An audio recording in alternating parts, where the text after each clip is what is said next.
வணக்கம் உலக தமிழ் உறவுகளே. மற்றுமொரு உலக நகர்வுகள் நிகழ்வினூடாக உங்கள் அனைவரையும் சந்திப்பதில் மகிழ்ச்சி. இன்றைய இந்த நிகழ்ச்சியில் நான் அருள் இராணுவ மற்றும் பொருளாதார அரசியல் ஆய்வாளர் கலாநிதி அருஸ் அவர்களுடன் இணைந்து இந்த நிகழ்வை நான் உங்களுக்கு படைக்கவிருக்கிறேன். வணக்கம் அருஸ். வணக்கம் அருள். இலக்கு நேர்களுக்கு அன்பு கலந்த வணக்கம். இந்த மத்திய கிழக்கு செய்திகள்லாம் சுட வந்து கொண்டிருக்கின்றன. இதில் இப்பொழுது முக்கியமாக ஒரு தகவல் வந்திருக்கிறது. பாகிஸ்தானின் துணை பிரதமரிடமிருந்து வந்திருக்கிற செய்திகளின்படி இறுதி ஒப்பந்தம் ஒன்று எட்டப்பட்டு விட்டதாகவும் கையெழுத்திடப்படுவது மட்டுமே தாமதமாகிறது என்பதனாலும் அமைதி ஒப்பந்தம் ஒன்று கிட்டத்தட்ட எட்டப்பட்டு விட்டதாக ஒரு தகவல் வந்திருக்கிறது. நேற்று ட்ரம்ப் அவர்களின் கருத்துப்படியும் இதே கருத்துப்பட அவர் கூறியிருந்தார். ஆகவே இதை பற்றி ஒரு நேயர்களுக்கு தெளிவான விளக்கம் ஒன்றை கொடுக்க முடியுமா? என்னென்று சொன்னால், இந்த டீல், அதாவது இரு நாடுகளுக்கும் இடையிலான உடன்பாடு தொடர்பாகத்தான் இன்று முழுவதும் இன்றைய 24 மணி நேரமும் அது தொடர்பாகத்தான் எல்லா ஊடகங்களும் முதன்மைப்படுத்தி செய்திகளை வெளியிட்டுக் கொண்டிருக்கின்றன. அந்த செய்திகளின் அடிப்படையில் பொருளாதார ரீதியாக கூட எரிபொருள் விலை கூட எண்ணெய் $82 ஒரு பரலுக்கு வீழ்ச்சி அடைந்திருக்கின்றது. இது தொடர்பாக இஸ்லாமாபாத்தை சேர்ந்த அதிகாரி ஒருவர் கூறியிருக்கிறார் என்னென்று சொன்னால், அதாவது அன்வர் பாகிஸ்தானின் முன்னாள் பிரதமர் அன்வர் உல் ஹக் என்ன தெரிவித்திருக்கிறார் என்று சொன்னால், ஒரு வரலாற்று சிறப்பு மிக்க அமைதி ஒப்பந்தம் வடிவம் பெற்று வரும் நிலையில் மூடிய கதவுகளுக்கு பின்னால் ஏற்படும் ராஜதந்திர முன்னேற்றங்கள் தீவிரமான உலகளாவிய யூகங்களை தூண்டி வருகின்றன என்றும், என்னென்னு சொன்னால், இப்ப நீங்க பாத்தீங்கன்னு சொன்னா பெருமளவான செய்திகள் யூகத்தின் அடிப்படையில அப்படி நடக்கலாம் இப்படி நடக்கலாம், ஈரான் அதை கேட்கும், அமெரிக்கா இதை சொல்லும் என்ற நிலையில் வந்து கொண்டிருக்கின்றன. இஸ்லாமாபாத் புரிந்துணர்வு ஒப்பந்தத்தின் விவரங்களை ஊடகங்கள் அவசரமாக ஆராய்ந்து வரும் வேளையில் கொள்கை வகுப்பாளர்கள் அதன் விவரங்களை முன்கூட்டியே வெளியிடுவதற்கு உலகளாவிய அளவில் மிக அதிக முக்கியத்துவம் உள்ளது என்று பாகிஸ்தான் முன்னாள் பிரதமர் கூறியிருக்கின்றார். அன்வரின் கூற்றுப்படி ஹார்மூஸ் நீரிணைக்கு என்ன நடக்கும் என்பதை கண்டறிவதையும் பொதுமக்கள் அணுசக்தி செறிவூட்டலுக்கான உறுதியான பிராந்திய எல்லைகளை பேச்சுவார்த்தை மூலம் நிர்ணயிப்பதையும் பொறுத்தே இந்த பேச்சுவார்த்தை அமையும் என்று அவர் கூறியிருக்கின்றார். இதே சமயம் அமெரிக்காவின் மூத்த அதிகாரி கூறியிருக்கின்றார், ஈரான் ஒப்பந்தத்தில் கையெழுத்திட போட போகின்ற இடம் இன்னும் முடிவு செய்யப்படவில்லை என்று சொல்லியும், தற்போது ஐரோப்பா ஒரு நடுநிலையான நாடாக இருப்பதால் கையெழுத்திடும் இடமாக அதை பேசுவதாகவும், இந்த ஒப்பந்தத்தை இறுதி வரை கொண்டு செல்வதில் பாகிஸ்தானின் ஃபீல்ட் மார்ஷல் அதாவது அசீம் முனீர் மற்றது கட்டாரும் இதற்கு இந்த டீலுக்கு மிக மிக ஒத்துழைப்பை வழங்கியதாகவும் கூறியிருக்கிறார்கள் அமெரிக்காவின் அதிகாரிகள். அதே நேரம் ஈரான் வெளியுறவுத்துறை செய்தி தொடர்பாளர் என்ன கூறியிருக்கிறார் என்று சொன்னால், இந்த ஒப்பந்த உரையின் மீதான உள் ஆய்வு, அதாவது இன்டர்னல் வெரிஃபிகேஷன் என்று சொல்லலாம், அல்லது அதாவது உள்ளாய்வின் இறுதி கட்டத்தில் நாங்கள் இருக்கிறோம் என்றும், சம்பந்தப்பட்ட அமைப்புகள் தற்போது அது குறித்து கூடி பேசிக் கொண்டிருக்கிறார்கள் என்று சொல்லியும், வாரக்கணக்கில் நீடித்த ஏவுகணை தாக்குதல்கள், முற்றுகைகள் மற்றும் முடிவில்லாத இழுபறைகளுக்கு பிறகு தெஹ்ரான் இறுதி உள் ஒப்புதலை அளிக்கின்றது என்றும், இந்த விடயம் உண்மையில் இறுதி கட்டத்தை நோக்கி நகர்கிறது என்றும் கூறியிருக்கிறார்கள். அதே சமயம் ஈரான் நாடாளுமன்ற உறுப்பினர் சபாநாயகர், அதாவது கலிபா என்ன கூறியிருக்கிறார் என்றால், அளித்த வாக்குறுதிகள் காப்பாற்றப்பட வேண்டும், எந்தவித ஆனால் என்ற பேச்சுக்கோ சாக்கு போக்குக்கோ இங்கு இடமில்லை என்று சொல்லியும், இந்த வரவிருக்கும் இறுதி ஒப்பந்தத்துக்கு வேறு வழி இல்லை என்றும் அவர் கூறியிருக்கின்றார். அதாவது இதில் என்ன பிரச்சனை என்று சொன்னால், ஈரான் 14 அம்ச திட்டத்தை முன்வைத்திருக்கின்றது. அதே சமயம் அமெரிக்காவும் தனது திட்டத்தை முன்வைத்திருக்கின்றது. ஆனால் 2 திட்டங்களும், ஆனால் இப்ப உள்ளுக்கு அவர்கள் எண்ணத்தில் கையெழுத்த போட போகிறார்கள் என்பது தொடர்பாக யாருக்கும் எதுவும் தெரியாது. எல்லாம் ஊகங்கள். இப்ப பாகிஸ்தான் முன்னாள் பிரதமர் கூறியது போலதான் எல்லாம் ஊகங்களின் அடிப்படையில் தான் வருகின்றதே தவிர உண்மையில் என்ன நடக்க போறதுன்றது யாருக்கும் தெரியாது. ஆனால் இருதரப்பும் போடு சொல்கின்ற உடன்பாடுகள் அவர்கள் கூறுகின்றவற்றை பார்த்தால் 2க்கும் எட்டா பொருத்தமாகத்தான் இருக்கின்றது. இதே நேரம் எதிர்வரும் ஞாயிற்றுக்கிழமை ஜெனீவாவில் வந்து இந்த உடன்பாடு கையெழுத்தாக போகின்றது என்பதை ப்ளூம்பெர்க் ஊடகம் வந்து தெரிவித்திருக்கின்றது. நீங்கள் கூறியது போலதான் பாகிஸ்தானின் டிப்யூட்டி, அதாவது பிரதமர் வந்து இசாக் டார் வந்து ஜெனீவாவுக்கு செல்வதாக INRA என்ற ஊடகம் தெரிவித்திருக்கிறது. அதே சமயம் ஈரான் வைத்திருக்கின்ற நிபந்தனைகள் தொடர்பாக அமெரிக்க அதிபர் கவலை கொண்டிருப்பதாகவும் கூறியிருக்கிறது. CNN என்ன போட்டிருக்கிறது என்று சொன்னால், இது 38வது தடவை ட்ரம்ப் கூறியிருக்கின்றார், தாங்கள் ஒரு டீலுக்கு பக்கத்தில் வந்து விட்டோம் என்று கூறியிருக்கிறார் என்று கூறியிருக்கிறது. ஈரான் டீல் தொடர்பாக இந்த ஊடகங்கள் போட்டதை வந்து ட்ரம்ப் கூறியிருக்கின்றார் என்று சொன்னால் அது ஒரு ஃபேக் டீல் என்று சொல்லி அவர் கூறியிருக்கின்றார். அதே சமயம் ட்ரம்ப் வந்து ஈரான் மீது ஒரு கடும் தாக்குதலை நடத்த போவதாக கூறியதை தொடர்ந்து கட்டார், பாகிஸ்தான், UAE போன்ற நாடுகள் வந்து ட்ரம்புடன் நேரடியாக தொடர்பு கொண்டு ஈரான் ஒரு டீலுக்கு தயாராக இருப்பதாக கூறியதை தொடர்ந்துதான் அது கைவிடப்பட்டதாக இந்த அமெரிக்காவின் பொலிட்டிகோ என்ற ஊடகம் வந்து தெரிவித்திருக்கின்றது.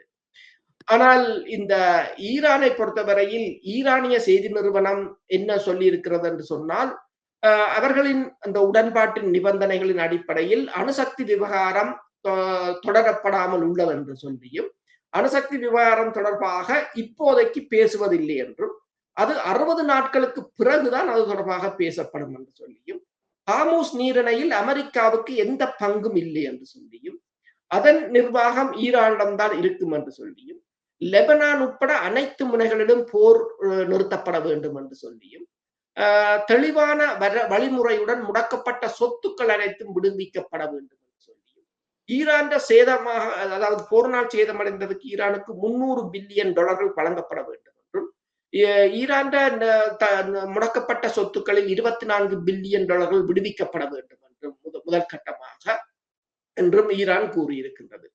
ஆனால் இந்த அதே சமயம் அமெரிக்கா என்ன சொல்லி இருக்கிறது என்று சொன்னால், ஈரான் அணுசக்தி பொருட்கள் அழிக்கப்பட்டு அகற்றப்படும் என்றும், அணுசக்தி திட்டம் முழுமையாக கலைக்கப்படும் என்று சொல்லியும், அணுசக்தி அதாவது ஹோர்முஸ் நீரிணை திறக்கப்பட வேண்டும் என்றும், ஈரான் பயங்கரவாத குழுக்களுக்கு நிதி அளிப்பதை நிறுத்த வேண்டும் என்றும், இந்த வாக்குறுதிகள் சரிபார்க்கப்பட்டால் தான் தடைகள் தளர்த்தப்படும் என்றும் அமெரிக்கா கூறியிருக்கின்றது. இதைத்தான் நான் கூறினேன், 2 பேரின் வெளிவந்த கருத்துக்களுக்கு இடையில் பாரிய வேறுபாடுகள் இருக்கின்றன. இப்ப ஈரானுடைய கை ஓங்கி இருப்பதாகவும், ஈரானுடைய டிமாண்டுகள் எல்லாம் உள்வாங்கப்பட்டுதான் இந்த ஒப்பந்தம் தயாரிக்கப்படுவதாக தெரிகிறது அல்லவா?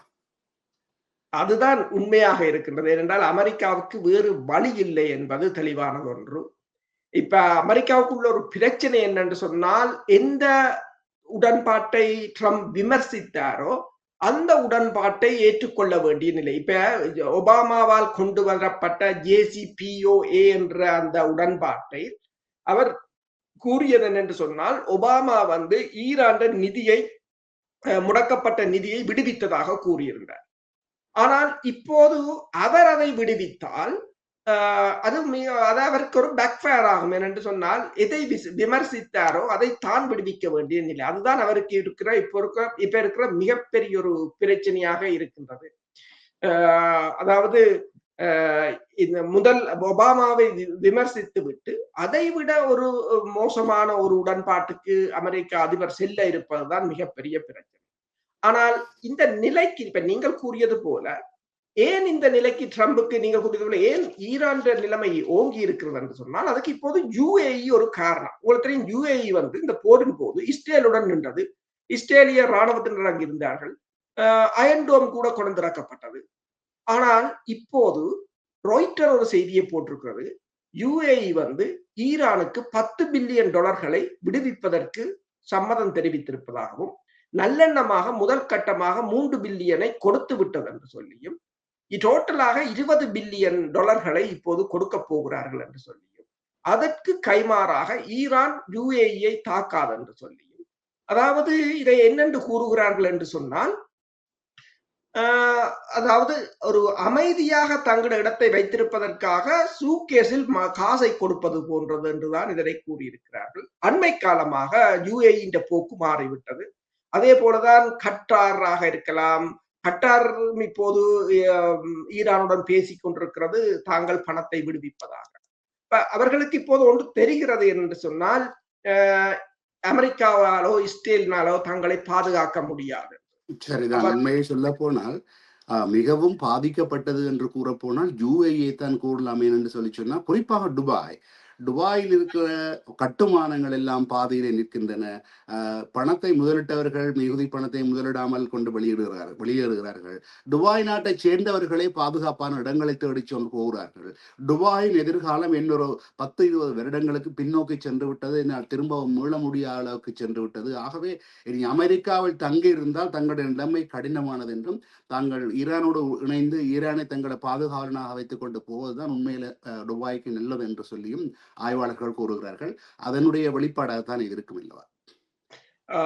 அதேதான் எல்லா நாடுகளும், இப்ப சவுதி அரேபியாக இருக்கலாம், பல நாடுகள். இன்றைக்கு நீங்கள் பார்த்தீர்கள் என்று சொன்னால் ரஷ்யா டே, இன்றைக்கு இந்த டேக்காக துபாய் UAE என்ன செய்திருக்கிறது சொன்னால், இந்த பர்ஜ் கலிஃபா என்று சொல்கின்ற துபாயின் மிகப்பெரிய உயரமான அந்த கட்டிடத்தில் ரஷ்ய கொடியின் வர்ணத்தால் அலங்கரித்திருக்கிறது. இப்போது அவர்கள் மெல்ல மெல்ல மாறிக்கொண்டிருக்கிறார்கள். கள யதார்த்தம் மாறிக்கொண்டிருக்கிறது என்பதை அவர்கள் இப்போது உணர்ந்திருக்கிறார்கள். இந்த சண்டை நீடித்தால், என்னென்னு சொன்னால், இப்போ நீங்கள் பார்க்கலாம், ட்ரம்ப் கூறிய பின்பும் கூட UAE-யும் பாகிஸ்தானும் கட்டாரும் தான் உடனடியாக எடுத்திருக்கிறார்கள், ட்ரம்புடன் பேசியிருக்கிறார்கள் என்னும் போது UAE-யால் இனி ஒரு போரை தாங்க முடியாத ஒரு நிலையாகத்தான் இருக்கின்றது. முற்று முழுதாக முதலீட்டாளர்கள் வெளியேறினால் அல்லது ரியல் எஸ்டேட் எல்லாம் முற்றாக வீழ்ந்து விட்டது என்ற ஒரு நிலைக்குத்தான் வந்திருக்கின்றது. பெருமளவானவர்கள் முதலீட்டாளர்கள் அங்கிருந்து வெளியேறுவார்களாக இருந்தால் மீண்டும் அவர்களை கொண்டு வர முடியாது. வான் போக்குவரத்து, டூரிசம் என்று சொல்லி பெருமளவில் அவர்கள் பாதிக்கப்பட்டதால் இப்போது அவர்கள் ஈரானுடன், அதாவது அயலவர்களுடன் ஒரு நட்பாக இருக்க வேண்டும் என்பதை உணர்ந்திருப்பது போலதான் தெரிகின்றது. நீங்கள் கூறினீர்கள் அல்லவா அந்த அதாவது ரஷ்யா டே என்று சொல்லி, இங்கே ஆஸ்திரேலியாவிலும் விளாடிமிர் புட்டினுடைய மிகப்பெரிய படத்தை தாங்கிக் கொண்ட வாகனங்கள், வேறு நிறைய வாகனங்கள் ஊர்வலமாக சென்று இருக்கின்றன. அதிலே இங்கே உள்ளவர்கள் சிலர் வழிமறித்து சில குழப்பங்கள் விளைவித்ததாகவும் அதிருப்தி தெரிவித்ததாகவும் தகவல்கள் வந்தன. சரி, இப்ப நாங்கள் விடயத்துக்கு வருவோம். இப்போது அதாவது கடைசியாக நடந்த அமெரிக்காவுடைய தாக்குதல்களில் ஈரான்ல முக்கியமாக இந்த மக்களுக்கான தண்ணீர் சேமிப்பு கிடங்கொன்று தாக்கப்பட்டதாகவும், மின்சார நிலையங்கள் தாக்கப்பட்டதாகவும், அது உண்மையில் யுத்த குற்றங்களுக்குள் வரக்கூடியது என்றும் கூறுகிறார்கள். அதே நேரத்திலே நேற்று நடைபெற்ற தாக்குதல் ஒன்றிலே இந்தியாவின் மாலுமிகள் 3 பேர் இறந்ததாகவும் தகவல்கள் தெரிவிக்கின்றன. ஆகவே இது பற்றி கொஞ்சம் நேயர்களுக்கு கொஞ்சம் தெளிவாக விளக்குங்கள். அமெரிக்கா மேற்கொண்ட தாக்குதலில் ஈரான் தண்ணீர் தாங்கி குடிநீர் தாங்கி சேதமடைந்திருந்தது. 100 டிகிரி செல்சியஸ் என்று கூறுகிறார்கள் சில பாலைவனங்களில். சில இடங்களில் 50 டிகிரி அல்லது 40 டிகிரி வெப்பநிலை இருப்பதால் தண்ணீர் அவர்களுக்கு முக்கியமானது என்று சொல்லியும், ஆனா 2500 கியூபிக் மீட்டர் கொண்ட அந்த தண்ணி தாங்கிகள் உடைக்கப்பட்டதாகவும், அது 20,000 மக்கள், 10 கிராமங்களை சேர்ந்த 20,000 மக்கள் அதில் பாதிக்கப்பட்டதாகவும் ஈரான் தெரிவித்திருந்தது. நியூயார்க் டைம்ஸ் கூட இதை போட்டிருந்தது, இது ஒரு போர்க்குற்றம் என்றதை போட்டிருந்தது. அதற்கு பிறகு நீங்க பாத்தீங்கன்னு சொன்னால், அதுதான் மிகப்பெரிய ஒரு திருப்பு முனையாக அமைந்தது. என்று சொன்னால், ஈரான் முதலே கூறியது, தங்கள் உள்கட்டுமானங்களில் தலையிட்டால் தாங்கள் Bahrain, Saudi Arabia, Oman, Qatar என்று எல்லாவற்ற குடிநீர், அதாவது டீசலினேஷன் பிளான்ட் என்று சொல்றது அத்தனையும் தாக்கி அளிப்போம் என்று அவர்கள் கூறியிருந்தார்கள். இப்போ எனவேதான் இவர்கள் இப்போது முந்தி எடுத்திருக்கிறார்கள் என்று சொன்னால், இன்னொரு ட்ரம்ப் பெருமளவில் தாக்குவார்களாக இருந்தால் UAE எல்லா நாடுகளிடையும் உட்கட்டுமானங்கள், எரிசக்தி நிலையங்கள் முற்றாக தகர்க்கப்படும் என்ற ஒரு நிலை இருக்கின்றது. இதற்கு இன்னொரு முக்கிய காரணம் இருக்கின்றது. ஜோர்டானில் இடம்பெற்ற தாக்குதல் இப்போது மெல்ல மெல்ல வெளிவந்து கொண்டிருக்கிறது. ஜோர்டான் மீதான தாக்குதலை ஈரான் நடத்திய போது ஜோர்டானில் இருக்கிறது அமெரிக்காவின் மிகப்பெரிய வான்படை தளம். கிட்டத்தட்ட 65 விமானங்கள், போர் விமானங்கள், F-35 இருக்கலாம், F-15 இருக்கலாம், F-16 இருக்கலாம், 65 விமானங்களை கொண்ட அந்த தளத்துக்கு கடந்த 40 நாள் போரின் போது ஈரான் பல தடவைகள் முயன்றது, ஒரு வெற்றிகரமாக தாக்க முடியவில்லை. ஏனென்றால் அதை சுற்றி இருக்கின்ற ரடார்கள். பிறகு மெல்ல மெல்ல அந்த ரடார்களை தாக்கி அழித்தது. தாக்கி அழித்து விட்டு இந்த தடவை அதை வெற்றிகரமாக தாக்கி விட்டதாகத்தான் கூறுகிறார்கள். அங்கிருந்தவர்களின் தகவல்களின் அடிப்படையில் நாங்கள் நேற்று கூட பேசியிருந்தோம் 3 F-15 விமானங்கள் சேதமடைந்தன என்று சொல்லி. அங்கிருந்த தகவல்களின் அடிப்படையில் இந்த வெடிப்பு அந்த ஜோர்டான் தளத்துக்குள் விழுந்து வெடித்தது 250 கிலோமீட்டர் வரை கேட்டதாகவும் சத்தம் கேட்டதாகவும் கூறுகிறார்கள். அதே சமயம் பஹ்ரைனில் இருந்த AR-327 என்ற 3D ரடார், அது கிட்டத்தட்ட 470 கிலோமீட்டர் ரேஞ்ச் கொண்ட அந்த ரடாரையும் தாக்கி அளித்திருக்கிறார்கள். அதே போல ரமத் டேவிட் ஏர்போர்ஸ் தளம் இஸ்ரேலில் அது முன்னர் தாக்கவில்லை, தாங்கள் இன்டர்செப்ட் பண்ணிவிட்டோம் என்று கூறினாலும் இப்போது சொல்லுகிறார்கள் அதில் ஸ்குவாட்ரன் 157 என்ற அந்த விமான ஸ்குவாட்ரன் ஏரியா முற்றாக அழிவடைந்ததை இந்த சேட்டலைட் படங்கள் மூலம் பார்க்கக்கூடியதாக இருக்கின்றது. இந்த தாக்குதல்களுடன் ட்ரம்பின், அதாவது மத்திய கட்டளை மையம் தனது தாக்குதல்களை நிறுத்த வேண்டிய ஒரு நிலைக்கு வந்ததற்கு இதுதான் முக்கிய காரணம் என்றும் கூறுகிறார்கள். அதே போல நீங்கள் கூறியது போலதான் இந்தியாவின் 3 கப்பல்கள் இந்த ஒரு வாரத்துக்குள் அமெரிக்கா தாக்கி இருக்கின்றது. அதில் 3 பேர் இறந்திருக்கிறார்கள். அது இந்தியாவுக்கு கடும் சினத்தை ஏற்படுத்தி இருக்கிறது. இந்தியா அது தொடர்பாக உடனடியாகவே அமெரிக்க தூதுவரை அழைத்து தனது விசனத்தை தெரிவித்திருக்கின்றது. இந்த இடத்துல நேர் கேட்ட கேள்வி ஒன்று நேற்றைய காணொளியின் கீழே கேட்டிருக்கிறார் ஒரு இந்திய நண்பர். அதாவது பாகிஸ்தான் இந்தியாவுக்குள் நுழைந்து செய்த பயங்கரவாத தாக்குதலுக்கு பதிலாக ஆபரேஷன் சிந்துபாத் என்ற பெயரிலே பாகிஸ்தானுக்குள் நுழைந்து இந்தியா தாக்குதல் நடத்தி வெற்றிகரமாக தாக்குதல் நடத்தியது என்றும், இப்பொழுது ஹோர்மோஸ் நீர்நிலையிலே தங்களுடைய கப்பல்களை தாக்கி 3 மாலுமிகளை கொன்றதற்காக இந்தியா என்ன செய்ய போகிறது என்று சொல்ல முடியுமா என்று. என்னென்று சொன்னால், இது இன்னொருவரும் ஒரு கேள்வி கேட்டிருந்தார். அதாவது பாகிஸ்தானை பயங்கரவாத நாடு என்றுதான் கூறினார்கள். ஆனால் இப்போது பாகிஸ்தான் தான் இந்த உலகத்துக்கே ஒரு அமைதியை கொண்டு வருகின்ற நிலைக்கு பாகிஸ்தான் முன்னேறி இருக்கிறது. இந்தியா என்னென்று சொன்னால், அதாவது அகிம்சை முறையில் விடுதலை அடைந்த ஒரு உலகத்தின் அதிகூடிய மக்கள் தொகை கொண்ட ஒரு ஜனநாயக நாடு எந்த நாட்டை பயங்கரவாத நாடு என்று கூறுகிறதோ அந்த நாடு இன்றைக்கு சமாதான பேச்சுவார்த்தையில் சலிக்காமல் வெற்றி அடைந்து கொண்டு வருகிறது. தொடருங்கள். உண்மைதான்.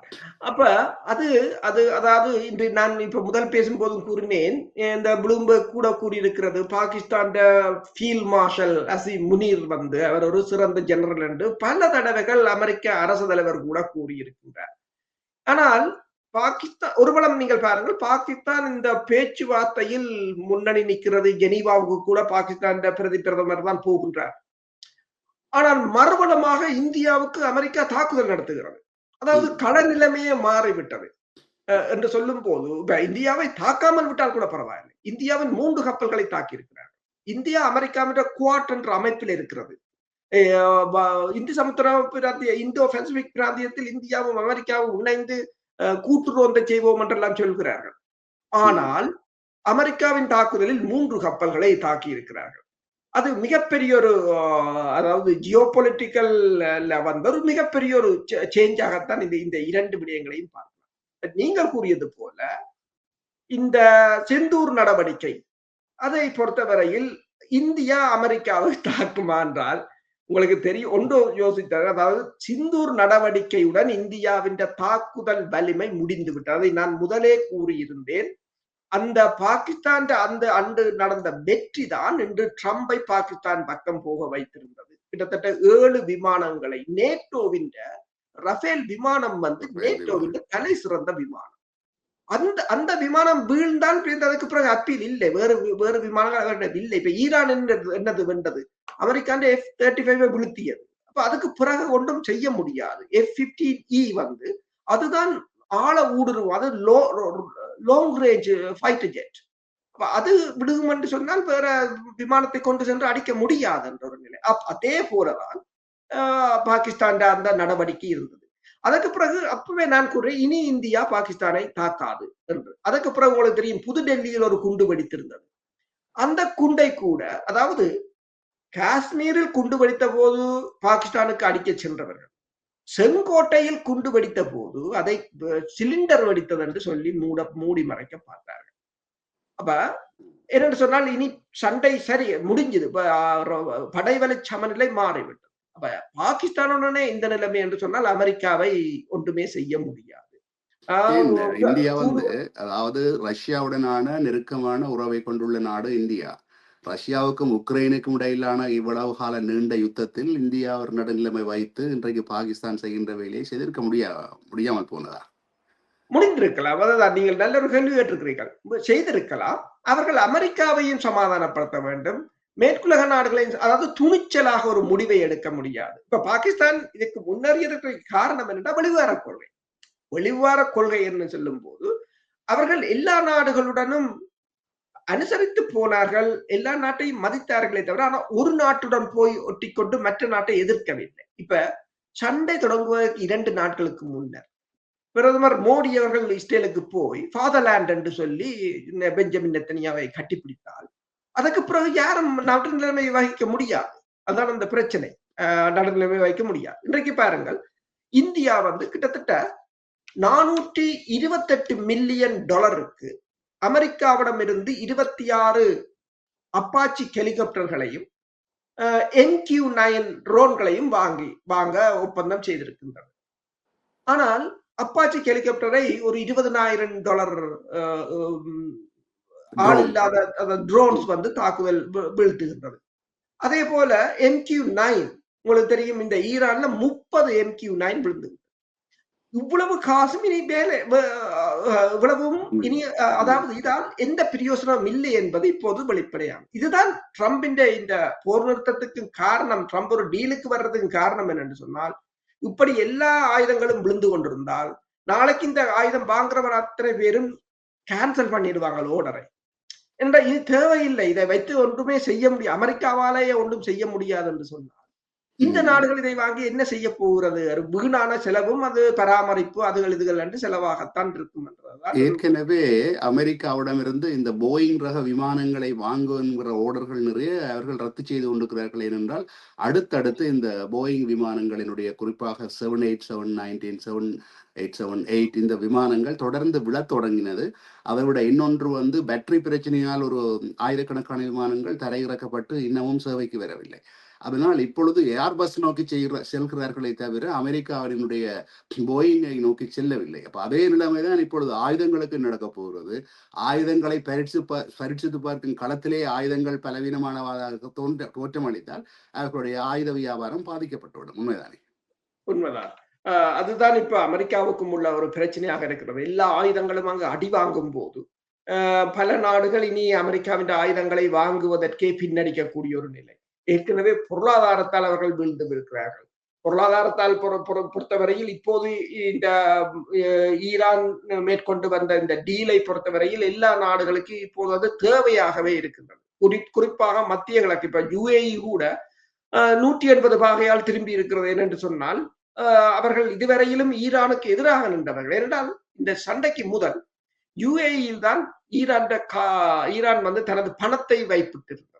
தனது வர்த்தக, என்றால் ஈரான் மீது பெருமளவான தடைகள் இருக்கும் போது UAE தான் ஈரான் நிதியை கையாண்டு கொண்டிருந்தது. UAE-களால் தான் ஈரான் தனது வர்த்தகங்களை செய்து கொண்டிருந்தது.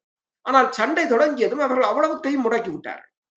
ஆனால் இப்போது அதை கொடுக்க வேண்டிய நிலைக்கு வந்திருக்கிறார்கள் என்று சொன்னால் அது ஈரான் அந்த பலம் தான் அதற்குரிய காரணம். மற்றது தற்போதைய இந்த சண்டையில் வந்து ஹோர்முஸ் நீரிணையை வந்து இந்த 105 நாள் ஆகிறது. இந்த 105 நாட்களுக்கும் அமெரிக்காவால் திறக்க முடியவில்லை என்பது உலகத்துக்கே ஒரு வெளிப்படையான ஒன்று. இப்ப இதற்கு மேலும் அவர்களால் இனி எதுவும் செய்ய முடியாத என்ற ஒரு நிலை இருக்கின்றது. சற்று முன்னர் இங்கே உள்ள news.com.au சற்று முன்னர் நான் இந்த நிகழ்ச்சியை ஆரம்பிக்கும் பொழுது பார்த்த ஒரு செய்தி ஒன்று, ஈரானினுடைய அரசாங்க ஒலிபரப்பு நிறுவனம் அணுகுண்டு ஒன்றை வீசப்பட்டதாக ஒரு காணொளி ஒன்றை வெளியிட்டுவிட்டு பின்னர் அது படத்தொகுப்பில் ஏற்பட்ட தவறு என்று வருத்தம் தெரிவித்திருக்கிறது. அப்படி தவறாக நடக்கிறதுக்கு சந்தர்ப்பம் இல்லை.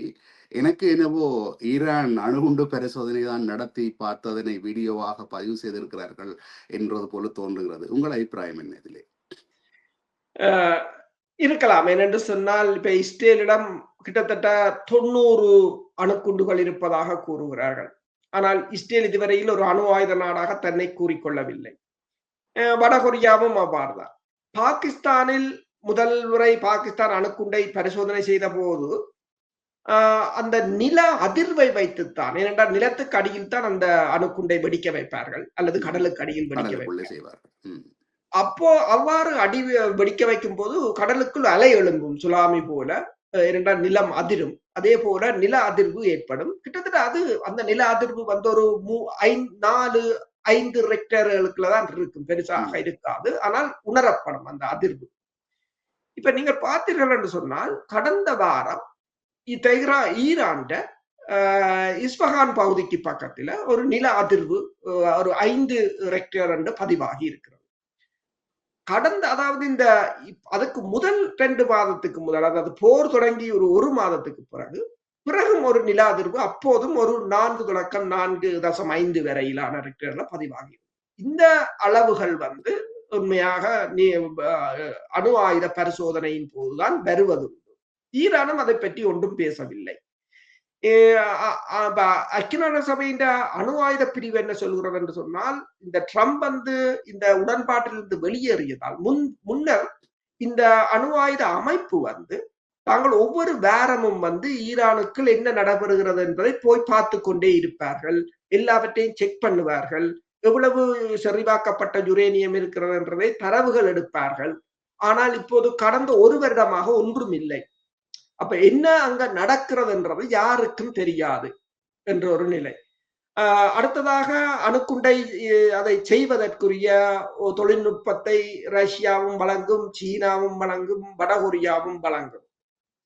அடுத்ததாக இந்த ஈரான் வந்து இந்த அணு ஆயுத உடன்பாட்டிலிருந்து வெளியேறுமாக இருந்தால், ஈரான் வந்து அதாவது அந்த உடன்பாட்டில் ஈரான் இருப்பதே நல்லது. அதிலிருந்து வெளியேறினால் ஈரான் யாரிடமும் அணு ஆயுதங்களை அணுக்குண்டை வாங்கலாம் என்ற ஒரு இதுவும் இருக்கின்றது.